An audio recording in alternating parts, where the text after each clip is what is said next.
드리되 자기와 권속을 위하여 속죄하고 또 그 두 염소를 취하여 회막문 여호와 앞에 두고 두 염소를 위하여 제비 뽑되 한 제비는 여호와를 위하고 한 제비는 아사셀을 위하여 바치며 아론은 여호와를 위하여 제비 뽑은 염소를 속죄제로 드리고 아사셀을 위하여 제비 뽑은 염소는 산대로 여호와 앞에 두었다가 그것으로 속죄하고 아사셀을 위하여 광야로 보낼지니라. 아멘.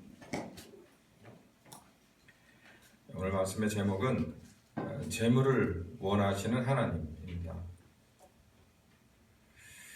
제목이 좀 그렇죠. 재물을 원하시는 하나님, 재물을 되게 좋아하시나 보다. 근데 오늘 읽은 이 구약 성경의 출애굽기, 레위기는 전반적으로 제사에 관한 얘기가 있는데 제사에는 항상 제물이 들어가죠. 근데 그 제물은 주로 살아있는 짐승을 잡아서 그 피를 드리고 또 나머지 것을 불살라서 화제로 드리는 이런 형태였었습니다. 그래서 이 제물을 원하시는 하나님, 그러면 오해가 생길 여지가 있습니다. 왜냐하면 하나님은 고기 태운 냄새를 좋아하나? 육식성인가? 이렇게 생각할 수 있을 만큼 각종 제사에 빠지지 않는 게 이런 짐승의 죽음과 그리고 고기 타는 연기, 그런 냄새죠. 또 그 살아있는 짐승의 피, 이런 제물. 하나님은 진짜 그런 걸 되게 좋아하시나? 진짜 좋아하시나? 우리 교회도 몇 분 계시지만 이 고기를 못 드시거나 안 드시는 분이 있습니다. 대부분 못 드시는 경우가 있고 안 드시는 분들도 꽤 많이 늘어나는 추세예요. 그런 각도에서 보면 이 말씀이 절대 이해가 가지 않습니다. 성전이라고 하는 것 자체가 기쁨과 감사의 곳이라기보단 사실 엄격히 객관적으로 놓고 보자면 죽음이 있는, 피 흘림이 있는 그런 곳이에요. 참 가까이 가기 두려운 그런 곳입니다. 도대체 재물을 원하시는 하나님? 뭔 얘긴가? 레위기의 전반적인 줄거리가 다 제사에 관한 얘기고 제사에는 반드시 예법에 따른, 제법에 따른 제물이 있습니다. 그 제물의 대부분은 물론 곡식의 제사도 있고 또 여러 형태의 제사가 있습니다만 대부분 짐승을 죽이는 그 피와 고기를 태우는 제사예요. 하나님은 제사와 제물을 좋아하시는구나. 특히 제물 중에서도 육식성 제물을 되게 좋아하시는군요. 그렇지 않습니다. 제가 두 성경 말씀만 대드리겠습니다. 미가 구약성경 미가 6장 6절에서부터 8절까지 그리고 아모스 5장 21에서부터 24절까지 보면 대표적인 제사 폐지론 혹은 제사 무용론에 해당하는 그런 선지자의 그런 이 말씀인데요. 하나님께서 천천의 수양과 만만의 강수 같은 기름, 이 표현이 정말 멋있잖아요. 천천의 수양, 천천이면은 천의 천이니까 도대체 몇 마리예요? 그 수양에 만만의 강수 같은 그런 피나 혹은 그 기름을 하나님이 원하시겠냐? 그렇지 않다는 거예요. 오히려 너희들이 드리는 제사 그만 드렸으면 좋겠다. 이게 하나님 입장이다. 그 엄한 죄 없는 것들을 왜 자꾸 잡아 죽여서 나를 피곤하고 고통스럽게 난 그 장면을 보게 하느냐. 그러니까 제사에는 뭔가 다른 의미가 있다는 거죠. 아모스 5장 21절에서부터 24절은 더 확실하게 제사에 관한 문제점을 얘기하는데 번제, 소제, 살진 희생의 화목제 내가 안 받을 것이다. 하나님의 입장. 오직 인자를 사랑하고 정의를 행하고 오직 공법을 불같이 정의를 하수같이 흘리는 일을 해라. 이 말은 제사 드린다고 와서 잘못했다고 제사 제물만 툭 던져놓고 엄한 잘못 없는 그런 짐승들만 죽여서 피를 나한테 던지고 그리고 내 앞에 불을 살라서 그 고기를 드리는 냄새를 피웠다고 해서 내가 모든 걸 만족할 것 같냐? 난 사실 이 제사보다는 너희들의 변화를 원한다. 너희들의 올바름을 원한다. 올바른 생각과 올바른 행동을 원하는데 가만히 보니 이 제단 앞에 와서 죽어가는 짐승들만 무슨 죄가 있어서 이러고 죽냐? 이제 이런 차원에서 비판하는 얘기인데 그런 걸로 봐서 여러분 하나님이 진짜 동물성 제물을 좋아하시는 분은 아니신 거죠. 그거 그렇게 좋아하시는 분 아닙니다. 그렇다면 왜 오늘 읽은 레위기나 혹은 출애굽기에 사사건건 제사를 요구하는데 그 사사건건 제사에는 그러니까 기쁠 때나 슬플 때나 아플 때나 잘못했을 때나 뭐 감사할 일이 있을 때나 또 하나님의 뭔가가 필요할 때나 이름을 붙여서 모두 제사를 드리기를 원했는데 또 그때마다 하나님은 왜 제물을 가져오라고 했는가? 두 가지 의미가 있습니다. 그 중에 하나는 제사장을 먹여 살려야 되거든요. 제사장은 농사 지을 땅이 없어요. 그래서 그걸로 먹고 살게끔 되어 있습니다. 그건 이 성경에 법적으로 그렇게 되어 있는 거예요. 그래서 12지파 가운데 땅을 아예 안 줬어요. 분배를 하지 않고 제사장들은 와서 여기서 제물 드리는 사람들 뜯어먹고 살아라. 그렇기 때문에 어떤 면에서 제물을 가져가라고 한 거는 부수적으로는 그 일에 종사하는 사람들을 생계를 책임져 주기 위해서도 그랬습니다. 근데 그것보다 더 중요한 것은 주된 목적은 바로 그 제사로서 하나님을 하나님으로 인정하고 하나님 되심을 공포하기 위해서라는 거예요. 첫 번째 뭐라고요? 하나님의 하나님 되심을 만민 중에 알리기 위해서. 제사가 이해하기 어렵죠? 좀 설명을 들으셔야 됩니다. 두 번째는 하나님의 사랑이 그 안에 들어있어요. 자, 보십시다. 창세기 3장 15절에 모든 제사의 확실한 분명한 하나님 쪽에서 세워놓은 제사의 시작은 창세기에서부터 시작됩니다. 창세기 3장 15절에 사람이 범죄를 해서 문제를 만들어 놓고 나물나라 했어요. 그랬을 때 하나님이 아담과 하와 불러다가 자초지종을 물어보니 진짜 문제가 심각하고 이거를 걸고 넘어질 마귀가 옆에서 뱁새 눈을 뜨고 하나님이 뭐라고 하나 지켜보자 이거예요. 그랬을 때 하나님이 내놓은 해법이 창세기 3장 15절인 것은 여러분이 다 압니다. 그 해법이 뭡니까? 쉽게 말해서 아들 제사예요. 아들을 내가 제물로 내놓겠다. 그리고 얻는 게 뭐냐는 거예요. 그게 첫 번째는 하나님의 공평, 하나님의 정의. 하나님은 공평하고 하나님은 정의롭다는 거예요. 그게 아들의 제사에서 드러난다는 겁니다. 아무리 소중한 것이 있어도 자기 아들을 그 해법으로 내놓을 수 있는 아버지가 몇이나 되겠냐는 거예요. 정말 심각한 문제인데 아담과 하와가 정말 사랑스러워도 유분수지 그래. 자기 아들을 십자가에다 매달아서 죽여서까지 다시 한번 기회를 주고 싶으냐? 이거죠.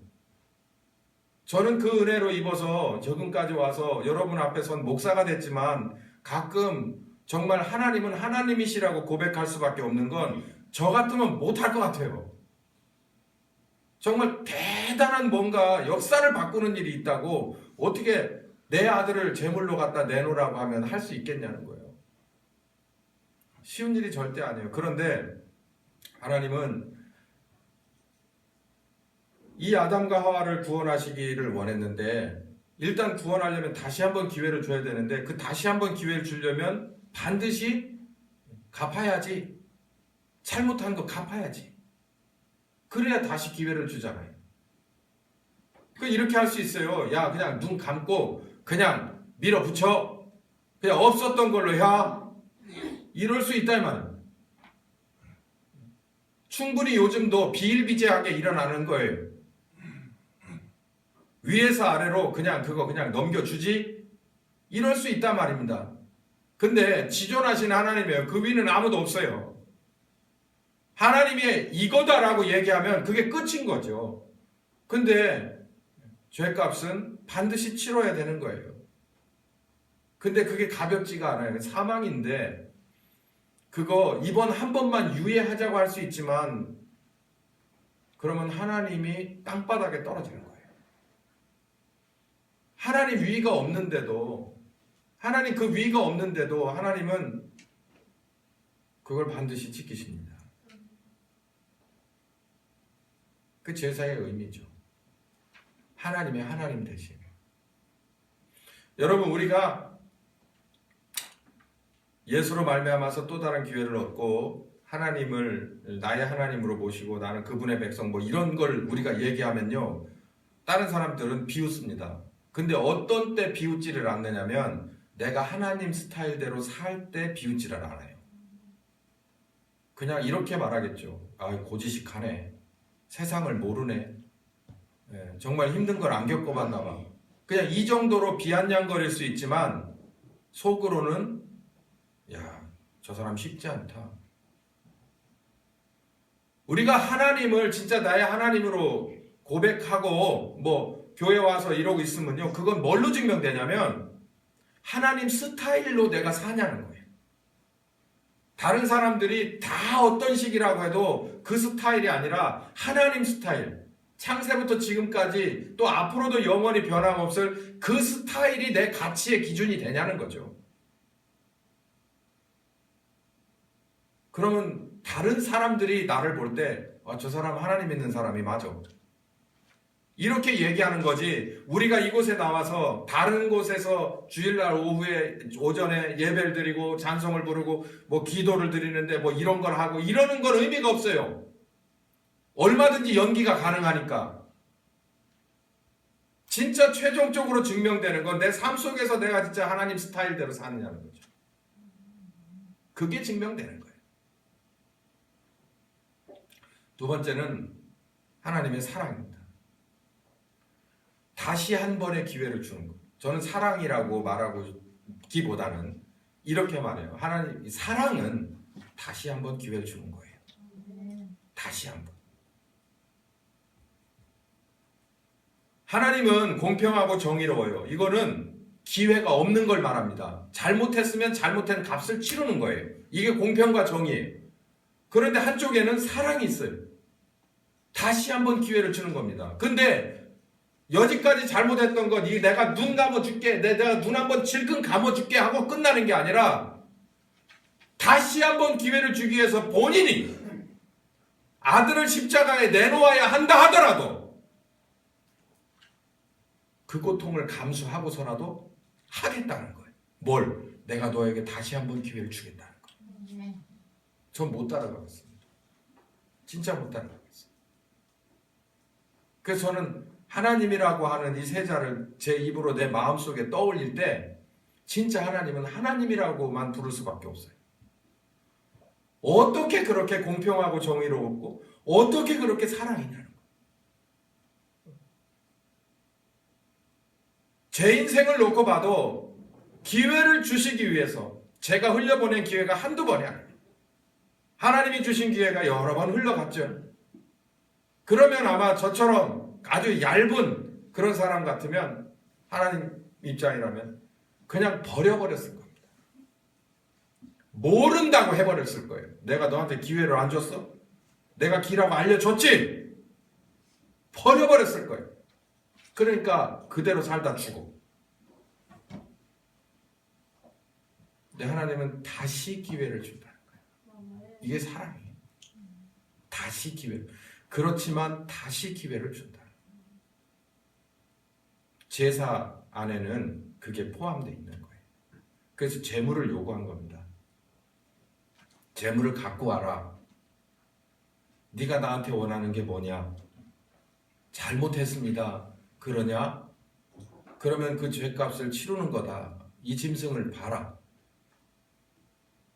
이렇게 피를 놔야 될 고통이 사실은 네 거다. 이렇게 산산이 부서지는 몸이 바로 네 거다. 이 고통이 네가 당해야 될 거다. 이 짐승이 이 재물이 대신 당했으니 이제는 다시 한번 기회를 얻는 거다. 하나님은 육식성 냄새를 좋아하는 분은 아니세요. 어쩌면 그 끔찍함을 누구보다도 잘 아는 분이세요. 그 불공평한 걸 누구보다도 잘 아신다는 거예요. 이 제사의 불공평을. 범죄한 사람이 잘못했다고 얘기하고 제물만 들고 들어가면 멀쩡하니 살아서 나오는 이 불공평의 제사를 누구보다도 다 아시는 분이에요. 그 불공평의 그 제사에 짐승만 있는 게 아니고 당신의 아들이 있습니다. 그게 예수님의 십자가 죽으심이죠.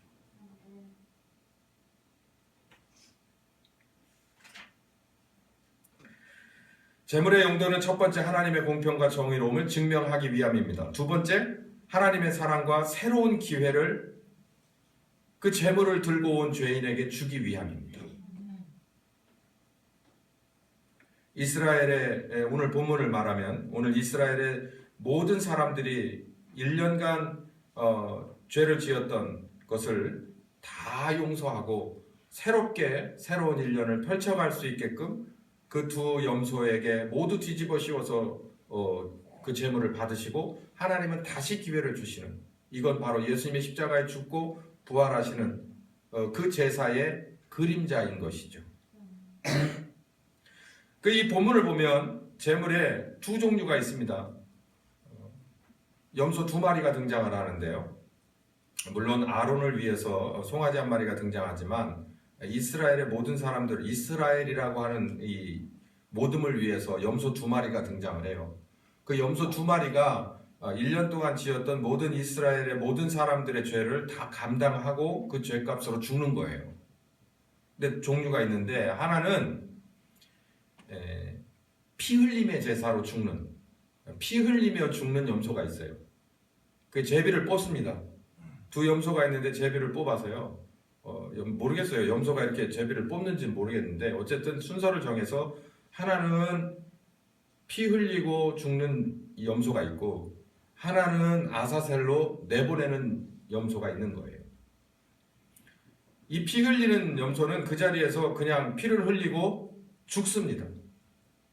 그래서 그 피를 여기다 뿌리고 저기다 뿌리고 백성들에게 뿌려요. 그리고 나머지 그러니까 거기서 단번에 제사로 자기가 드려져 버리는 제물이죠. 그리고 하나는 아사셀로 끌려가는 염소가 있는데 이 염소는 쉽게 죽지 않습니다. 이 염소는 첫 번째 염소가 그렇게 피를 흘리고 죽어서 제사법대로 다 제사를 드리고 나면 이 아사셀로 끌려가는 염소는 그 다음번 차례입니다. 그래서 그 다음번에 질질질 끌려가지고 광야로 내몰리게 되는 거예요. 그래서 사람이 전혀 다닐 수 없고 돌아올 수 없을 만한 곳에 갔다가 놔버리라는 거예요. 염소 1마리가 광야에 지켜주는 목자가 없이 그 광야에 버려지는 거예요. 그러면은 아무나 와서 다 건드립니다. 포식자라고 생긴 거 다 와서 이빨 가진 건 다 와가지고 염소 물어뜯는 거예요. 날짐승들, 들짐승들 와가지고 털 벗겨 먹고 눈 빼먹고 온갖 것 다 지 마음대로 하는 거예요. 그러고서 그 질긴 목숨이 마지막 숨을 내쉬면서 끊어질 때까지 언제 끊어질지 모르는 겁니다. 그리고 나면 모든 이스라엘이 죄로부터 용서함 받았다고 제사장이 선포를 하는 거예요. 오늘 그 얘기입니다. 이 두 염소의 의미는 뭐가 있을까요? 사실은 이 두 염소의, 그러니까 모든 이스라엘의 죄를 용서해주는 이 제사의 원형은 아까 말씀드린 듯이 예수님의 제사거든요. 십자가에 죽는 제사. 그러니까 하나는 피 흘림의 제사, 하나는 고통받는 제사잖아요. 이 두 가지가 사실은 예수님 안에 다 들어있는 거예요. 예수님이 피를 흘리고 예수님이 고난을 당하는 거예요. 그 어떤 영화에서 보면 그 고난의 처음과 끝이 잘 나타나 있잖아요. 그걸 연기했던 사람은 지금도 숨을 쉬고 있어요. 그러나 거기에 매달렸던 예수님은 죽었어요. 그러니까 연기는 어디까지나 진짜가 아닌데 진짜 같아 보이는 걸 뿐인데 진짜로 그런 과정을 통해서 죽었어요. 그 고난을 통해 죽었어요. 누가? 예수님이. 그런 고통을 통해서 예수님의 피가 쏟아졌어요. 그러니까 아사셀로 가는 염소나 피로 들여지는 이 염소나 이 두 마리의 염소가 예수님 안에 같이 들어있는 거예요. 피 흘림과 고난이 예수님 안에 같이 들어있는 것이죠.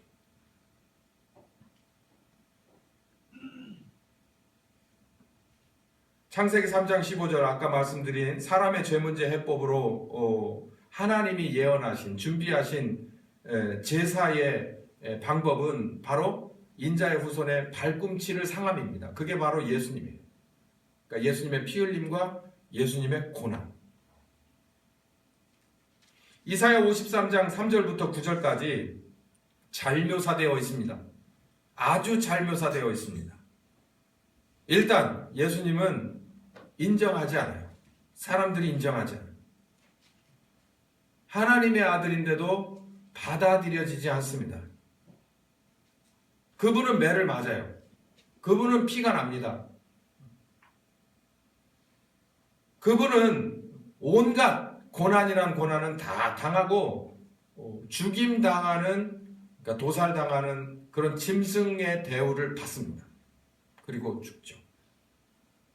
이사야 53장 3절부터 9절까지 잘 표현되어 있습니다. 자, 여러분, 염소 두 마리, 피의 제사, 아사셀의 제사, 이 두 마리는 이스라엘의 모든 사람들을 위해서 한시적으로 1년간의 여유를 주기 위해서 죄값으로 죽고 다시 한번 기회를 줍니다. 하나님의 공평과 하나님의 사랑이 드러났다고 그랬죠. 예수님의 죽으심은 두 염소가 해야 될 몫을 모두 감당합니다. 피 흘림의 제사, 그리고 아사셀의 고난의 제사. 예수님이 다 당하셨어요. 예수님은 염소가 아니에요. 예수님은 하나님의 아들이에요. 누구를 위한 것입니까? 신자들을 위한 거예요. 이를 예수님의 이 십자가에 죽으신 제물의 이 제사를 바로 내 문제다라고 믿는 사람들에게만 효과가 발생하는 거죠.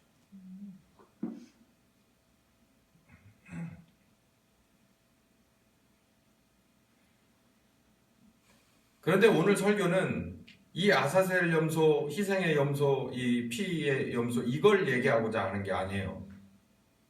지금도 하나님은 제물을 요구한다는 겁니다. 제물을. 사사건건 제물을 요구를 해요. 뭐 하시려면? 우리의 필요와 하나님의 일하심에는 반드시 뭐가 있어야 하냐면 제물이 있어야 된다는 거예요.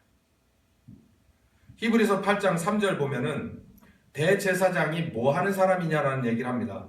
예물과 제사 드리는 사람이다라고 얘기를 하죠. 지금도요, 이 발달한, 이 얼마나 밝은 세상입니까? 정말 과학기술과 문화와 철학이 또 여러 가지 것이 정말 오늘 볼 때 그 언제보다도 뛰어난 세상입니다. 내일 보면 좀 낮아 있겠지만 오늘은 최고예요. 이런 세상이라도요, 여러분, 하나님이 무슨 일을 하실 때는 또 내가 무엇인가를 하나님 앞에 요구하러 나갈 때는 재물을 들고 가야 된다는 생각 안 하세요? 아, 우리 목사님 설교 코드 이상해지기 시작한다. 아니에요. 제가 아까 분명히 말씀드렸잖아요. 하나님이 재물을 동물성 기름이나 그냥 살아있는 짐승의 피를 좋아하는 분이 아니란 말이에요. 그 재물에 들어있는 두 가지 의미가 있고 하나님의 공평과 정의를 만방에 드러내고 다시 한번 기회를 주기 위한 것이 재물에 녹아있다고 하지 않습니까? 바로 그 재물이 지금도 하나님과 나 사이에 세워지지 않으면 하나님은 일하실 수 없다는 거예요.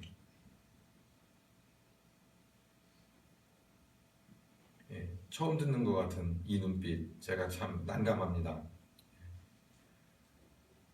누군가, 그 무엇인가가 하나님과 나 사이에 하나님이 하시고자 하는 일 사이에, 그리고 내가 하나님께 원하는 사이에 제물로 서지 않으면은 하나님은 움직이실 수가 없어요. 그러면 이렇게 말하는 분이 있을 수 있습니다. 그것 때문에 예수님이 죽으셨다면서요. 그분이 영원한 제물 되셨다면서요. 꽤 성경을 보신 게 맞습니다. 그러면 조금만 더 보십시오. 예수님이 우리에게 무엇을 요구했냐면 너도 제물의 길을 따라와다고 했습니다. 마태복음 16장 24절. 너희가 나를 따라오려거든.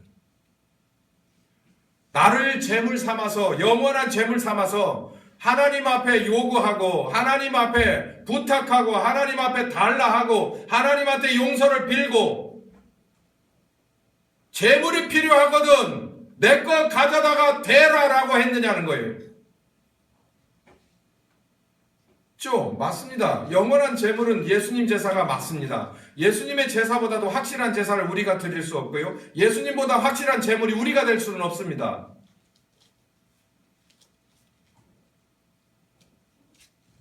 그런데 우리들이 성령님과 함께해서 어떤 일을 이루어 가려고 한다면 우리의 제물됨은 필수 요건인 거예요. 전 이제 이 얘기를 하려고 하는 겁니다. 세상의 대제사장, 이 히브리서 8장 3절 굉장히 중요한 말씀인데 거기는 두 제사장을 얘기를 하고 있어요. 이 세상에 있는 레위 계열의 제사장이 하는 일이 있고 하나님 나라 성전에 세우신 멜기세덱의 계열을 쫓은 예수님 제사장이 하는 일이 있는데 이 세상에 속한 제사장은 이 세상에 속한 재물을 가지고 이 세상에 속한 일만 하는 거예요.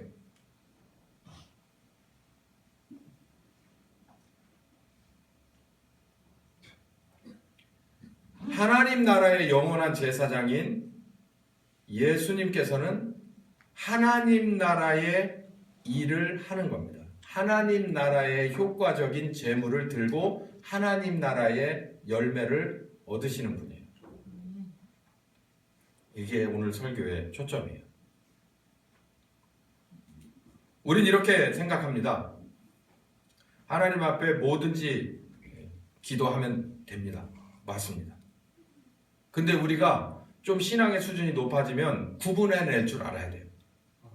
이거는 내가 세상에 살면서 있는 개인적인, 그러니까 소위 말해서 사적인 계열의 얘기인가, 이 세상의 계열의 얘기인가, 아니면 하나님의 나라와 하나님의 뜻을 위한 그런 차원인가를 구분할 줄 알아야 된다는 거예요. 그러나 공이 이 두 가지 것이 이루어질래도 하나님과 나 사이에 제사장에게 무엇을 들려보내야 되냐면 희생의 제물을 들려보내야 된다는 얘기예요. 그러니까 이 세상에 무엇인가를 이루려도 누군가가 제물의 역할을 감당해야 한다는 얘기입니다. 예를 들어보죠. 아주 쉬운 예를 들어보죠. 자식을 위해서 열심히 기도하는 어머니 한 분이 있습니다. 또 그런 아버지 혹은 부모가 있어요. 내 아들이 내 딸이 이렇게 해서 이런 사람이 되길 원합니다 하고 어렸을 때부터 기도하고 그 아들을 자녀를 대신해서 예물을 드리고 또 교회에다가 이렇게 교회 문화권 안에 집어넣어놓고 잘 가르쳐주고 본을 보여줍니다. 그리고 정말 이 학기마다 학년마다 그리고 새로운 학교나 대학 때마다 또 어떤 시험을 앞두고 계속해서 본인은 못하더라도 그 부모가 아침 새벽부터 밤늦게까지 예물을 드리고 자기의 시간을 쪼개고 자기의 물질을 쪼개서 하나님 앞에 드리고 기도하고 약속하고 다짐합니다. 그래서 하나님이 은혜를 주셔서 그 사람이 이루어졌다 칩시다.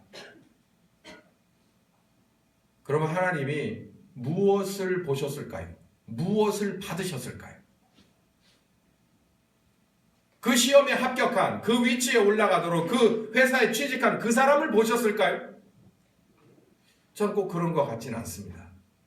그 사람도 분명히 하나님이 뭔가 매력 가질 만한 부분이 있었겠지만 제가 보는 성경에서는 그 재물됨을 보시는 거예요.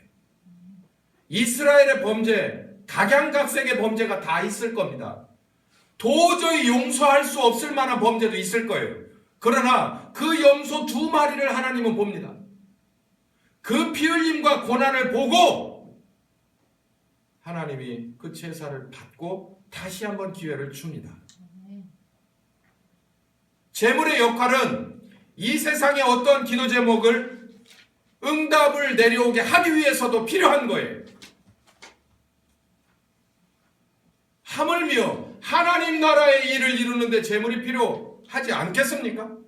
하나님 나라의 일은 무엇입니까? 우리를 죄로부터 구원하고 구원받을 만한 사람으로 더 이상 범죄하지 않도록 우리를 바꾸어 주는 그 일입니다.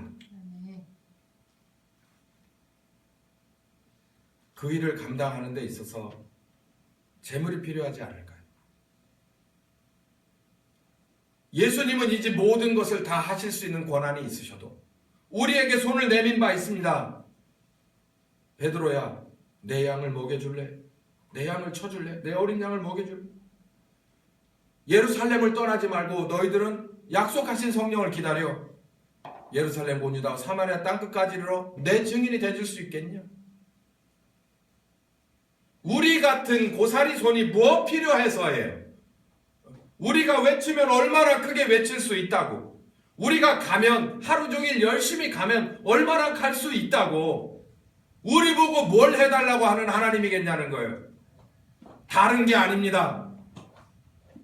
진정한 재물은 예수님이시고 그 재물의 뒤를 밟아주는 또 다른 재물이 되달라는 얘기예요. 지성소는 예수님이 열어 놓으셨습니다. 열린 그 은혜가 순교자의 피를 타고 우리나라에 도착을 했습니다. 순교자의 헌신과 그 피가 아니었다면 우리가 듣겠습니까? 우리 믿음의 선배들이 그 어렵게 교회를 지키고 믿음을 지키고 가르치지 않았다면 우리가 들었겠습니까? 그 재물됨을 말하는 겁니다. 이 많은 교회 가운데 더 이상 무슨 재물이 필요할까요? 더 많기 때문에 더 필요합니다.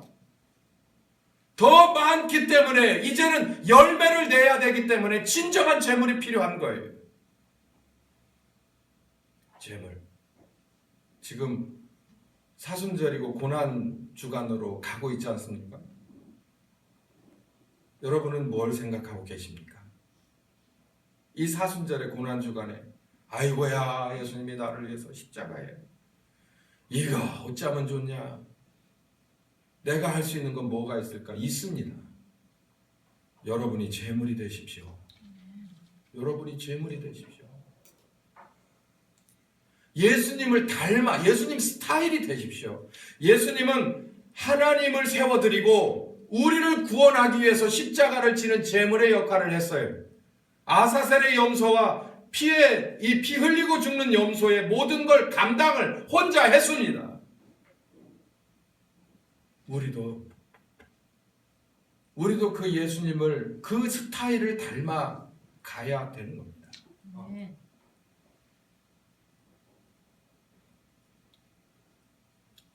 하나님의 뜻과 하나님의 일은, 다시 말해서 죄인을 구원하는 일에는 반드시 누군가의 제물이 필요해요.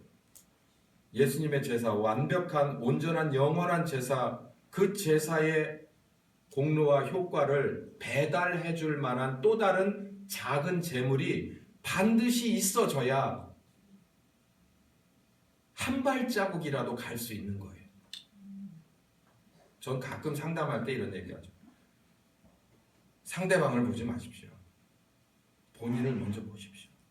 그게 뭘 요구하는 얘기냐면, 다른 말로 말하면 먼저 제물이 되십시오. 징검다리 첫 번째 계단의 노릇을 하십시오, 이 말이에요. 그러면 성령께서 여러분을 딛고 여러분이 원하는 그 누군가에게로 옮겨 가실 겁니다. 그러니까 먼저 제물이 되십시오 라고 얘기를 하는 거예요. 히브리서 9장 22절 우리 같이 찾아서 읽어보시죠.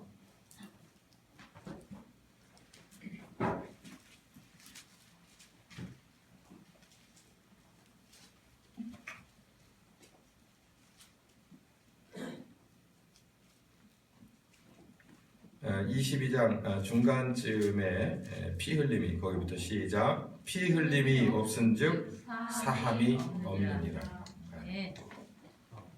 여러분, 언뜻 보면 이 피 흘림의 주인공은 예수님인 것만 보여요. 언뜻 보면 예수님이 피를 흘림으로 영원한 피 흘림의 제사를 끝냈다라고 생각하고 싶으시겠죠. 진짜 그럴까요? 아니요. 예수님을 본받아 더 피 흘림의 제사가 계속해서 오늘도 변함없이 하나님 앞에 벌어져야 될 제물입니다. 제물됨이, 그 제사가 드려져야 되는 거예요. 내가 예수님으로 말미암아 죄인됨을 알았고 구원함을 얻었고 사랑이 무엇인지를 알았으면 나도 제물의 역할을 감당해서 피 흘림이 없으면 구원함도 용서함도 없다고 했으니까 내가 제물돼서 피 흘려지지 않으면 내 아내도 내 남편도 내 자녀도 내 부모도 아무 소용없다는 거예요. 복음은 얼마든지 갈 준비가 끝나 있어요. 그 날선검은 어디든 달려갈 수 있지만 제물이 필요한 거예요. 징검다리가 필요한 거예요. 왜 그걸 굳이 복잡하게 하나님은 그렇게 하셨을까? 제물의 역할을 감당하며 내가 완성되기 때문이에요. 나의 구원이 완성되기 때문입니다. 진정한 성령님의 징검다리 역할을 했을 때 내가 너를 통해서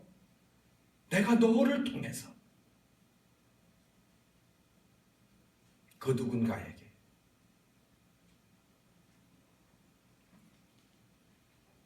여러분에게 재물의 길이 재물이라니까 돈 많은 재물이 아니라 재물입니다. 재물의 길이 열려 있습니다. 피 흘림의 재물의 길, 또 고난의 멸시받음의 온갖 핍박과 환난 가운데 넘겨지는 이 두 가지 길이 우리 앞에 펼쳐져 있어요. 아, 목사님, 오늘 설교는 끝이 좋지 않습니다. 아니요, 좋습니다. 조금만 기다리면 부활주일이 옵니다. 부활주일은 고난주간의 끝이라서가 아니고 더 이상 사순절 십자가 얘기의 끝이 아니고 부활은 승리이기 때문이에요. 여러분의 재물됨은 반드시 승리가 눈앞에 있습니다. 할렐루야. 100%입니다.